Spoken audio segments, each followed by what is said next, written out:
中意跳街舞嘅朋友，今年嚟緊將會有一個由香港青少年發展聯會主辦嘅舞動車廂全港青少年街舞比賽2014，今年係第2屆，上年係第1屆，我都有做評判。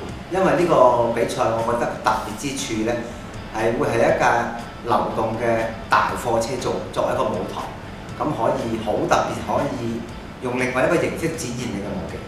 如果你中意跳街舞嘅咧，一定要參加呢個比賽，因為呢個係唯一一個喺一個舞台車上面做嘅一個比賽。而我上年嘅經驗咧，我哋所有嘅參賽者咧都好熱血沸騰嘅，佢哋都用盡一切嘅方法啦，將自己嘅 costume 啊、舞蹈啊編排得好好，跟住咧喺架可以彈下嘅車上面表演，係一個幾好嘅 experience 嘅。希望你哋積極參與啦！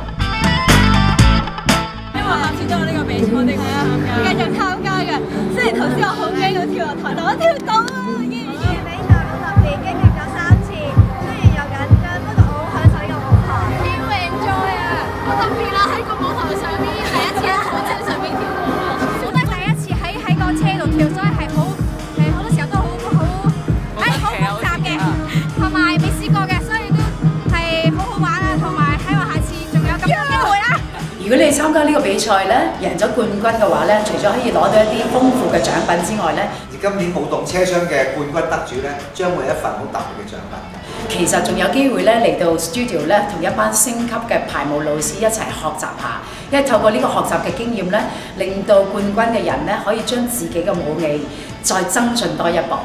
主要都係想交流下你哋隻舞啊，或者你哋跳舞嗰個水平啊。